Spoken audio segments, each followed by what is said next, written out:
Claudia Jimenez, a community organizer with Contra Costa County Racial Justice Coalition, a broad coalition of community organizations, labor, faith leaders, and Contra Costa residents, committed to eliminating racial disparities in Contra Costa County. Our agenda is to advocate for county funds to support public investment in our communities, to stop the profiting from shackles, walls, and jails, and to advocate for public services that enhance our communities.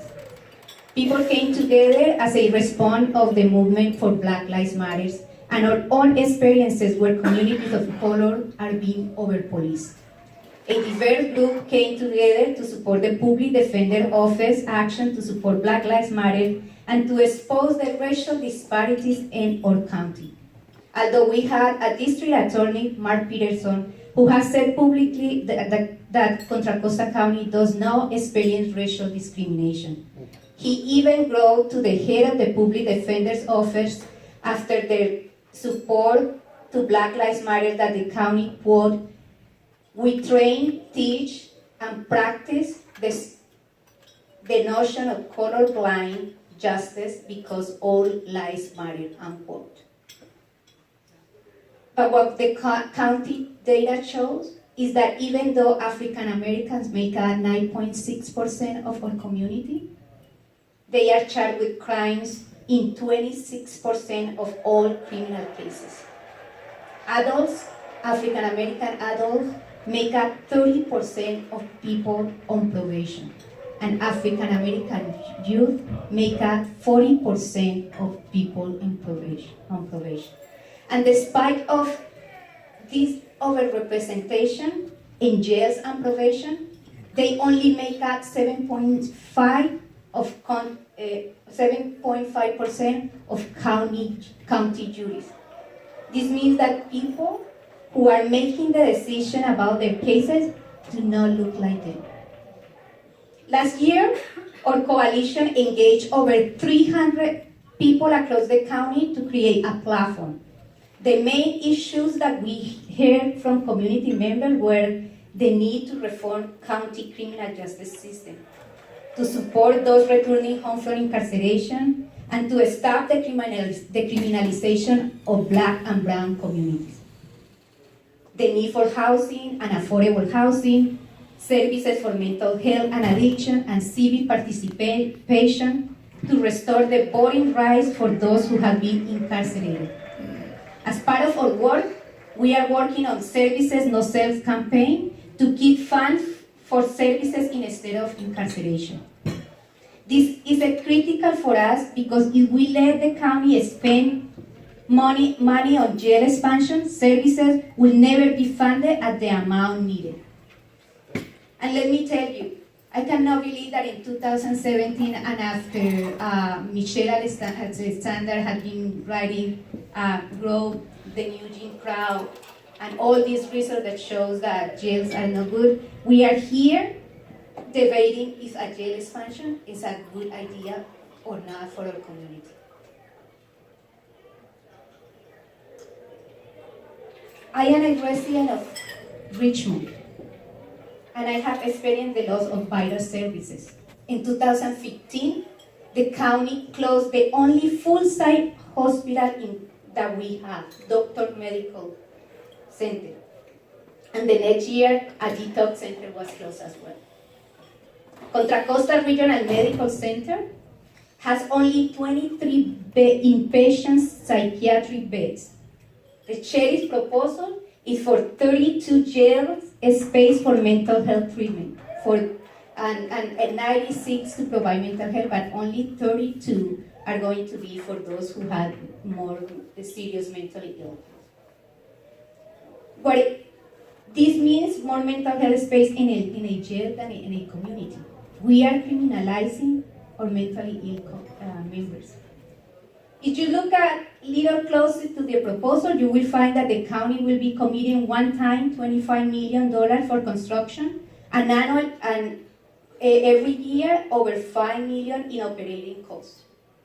And John Gioia has said that it probably will cost more, that we need to do a budget assessment about how much it's going to cost. And if you look closely, over 2 million out of the 5 million operator cost, approximately 40%, is to pay sheriff deputies. And only $750,000 is to pay mental health professionals, one clinician and one psychiatrist. This is Sheriff David Livingston for attempt to expand West Contra Costa County Detention Facility. In 2012, Sheriff David Livingston requested to use AB 109 realignment funds to build 150 new beds at the West County Detention Facility. He withdrew the proposal after practically unanimous support for an alternative investment in reentry services, employment, and housing. In 2013, Sheriff Livingston submitted a proposal to the state to expand the jail, which was not approved.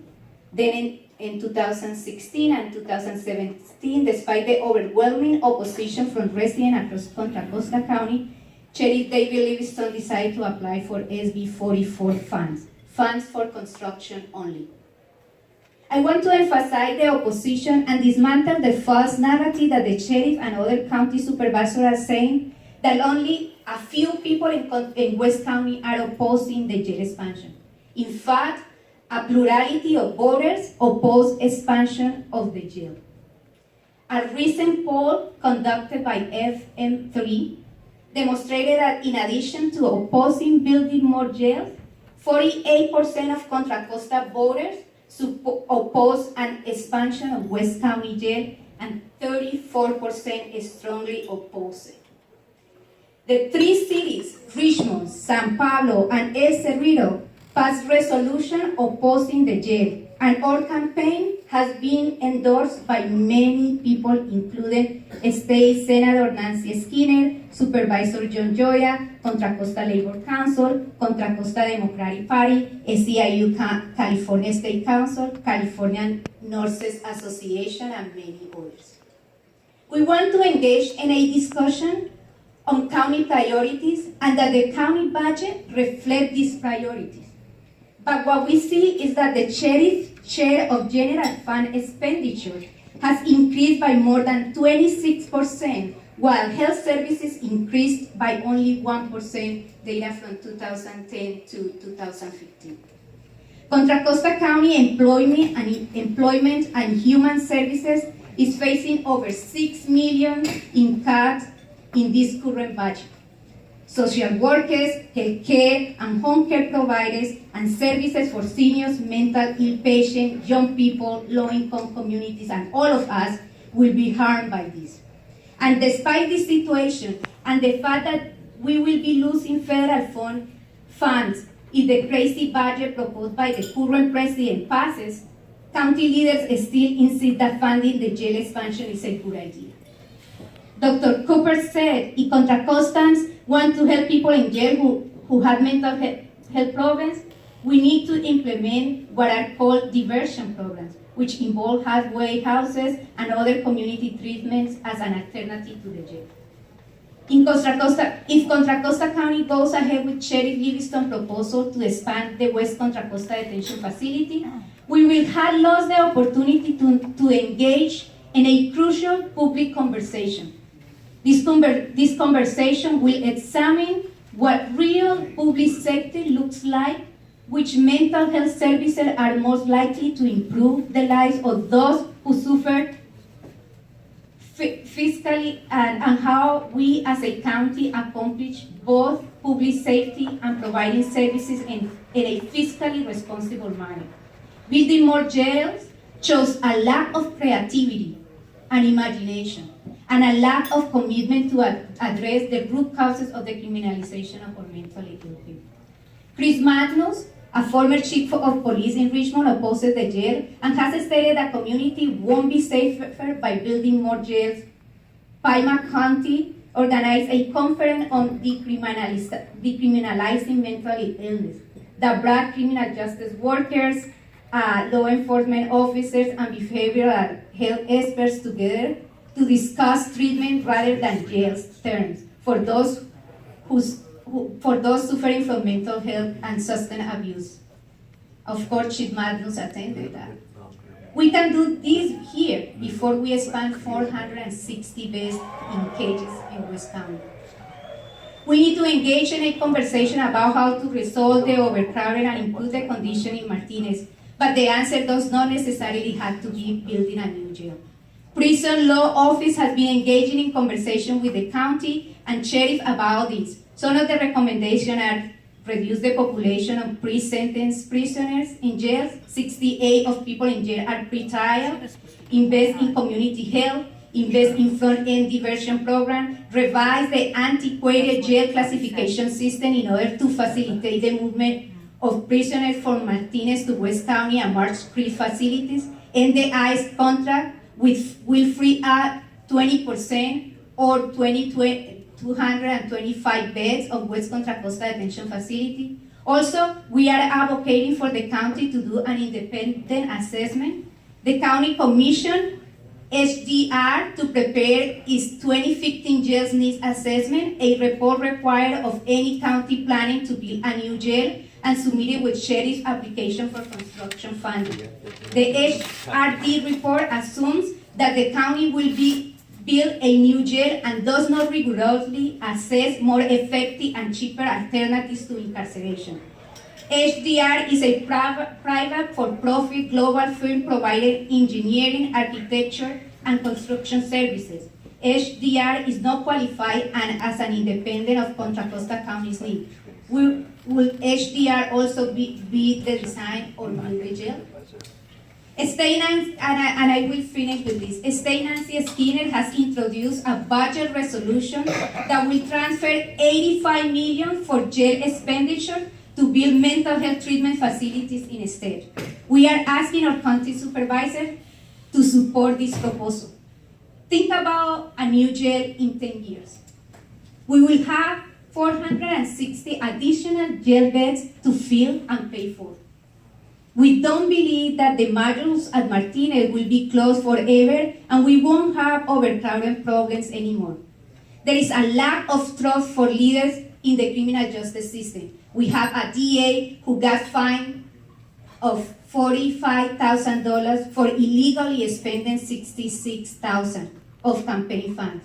The same day that the Board of Supervisors approved the jail expansion, Sheriff Livingston was meeting with Jeff Sessions, at that time a controversial nominee for Attorney General. When after the city of El Cerrito passed a resolution to oppose the sheriff jail expansion, Sheriff Livingston threatened the city to opt out of a $2.5 million contract to provide vital services for the city. That the sheriff insists in keeping his contract with ICE despite the fact that 60% of voters in Contra Costa oppose it. We need to change the narrative and humanize those with mentally ill problems and those who are incarcerated. County leader has a chance to use fear, racial resentment, and racial anxiety to build walls and jails, or build bridges with empathy and inclusion and create a county where everybody has the same opportunities and where everybody belongs. And when I say everybody belongs, it's all of us, including me and my kids. Thank you. Thank you, Claudia. Antonio.